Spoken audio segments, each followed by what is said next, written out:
Vincent Malloy is 7 years old. He's always polite and does what he's told. For a boy his age, he's considerate and nice. But he wants to be just like Vincent Price.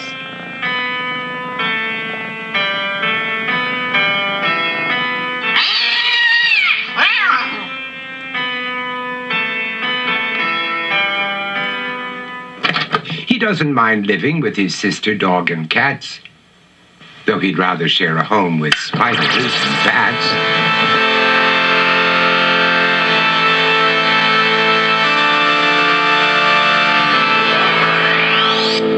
There he could reflect on the horrors he's invented and wander dark hallways alone and tormented.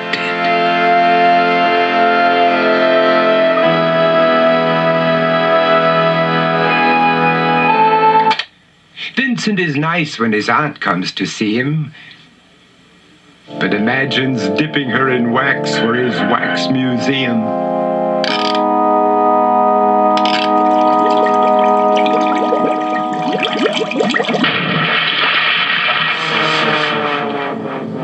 He likes to experiment on his dog, Abercrombie, in the hopes of creating a horrible zombie, so he and his horrible zombie dog could go searching for victims in the London fog. His thoughts, though, aren't only of ghoulish crime. He likes to paint and read to pass some of the time. While other kids read books like Go, Jane, Go, Vincent's favorite author is Edgar Allan Poe. One night, while reading a gruesome tale, he read a passage that made him turn pale. Such horrible news he could not survive, for his beautiful wife had been buried alive. He dug out her grave to make sure she was dead, unaware that her grave was his mother's flower bed.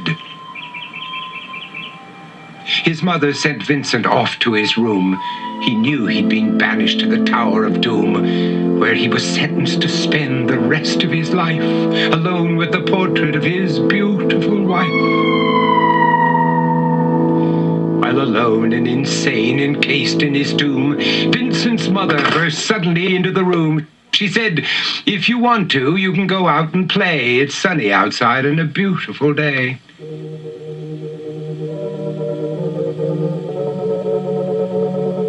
Vincent tried to talk, but he just couldn't speak. The years of isolation had made him quite weak. So he took out some paper and scrawled with a pen, "I am possessed by this house and can never leave it again." His mother said, "You're not possessed and you're not almost dead. These games that you play are all in your head. You're not Vincent Price, you're Vincent Malloy. You're not tormented or insane, you're just a young boy. You're 7 years old and you are my son. I want you to get outside and have some real fun." Her anger now spent, she walked out through the hall. And while Vincent backed slowly against the wall, the room started to sway, to shiver and creak. His horrid insanity had reached its peak. He saw Abercrombie, his zombie slave, and heard his wife call from beyond the grave. She spoke from her coffin and made ghoulish demands, while through cracking walls reached skeleton hands. Every horror in his life that had crept through his dreams swept his mad laughter to terrified screams. To escape the madness, he reached for the door, but fell limp and lifeless down on the floor. His voice was soft and very slow as he quoted The Raven from Edgar Allan Poe. "And my soul from out that shadow that lies floating on the floor shall be lifted nevermore."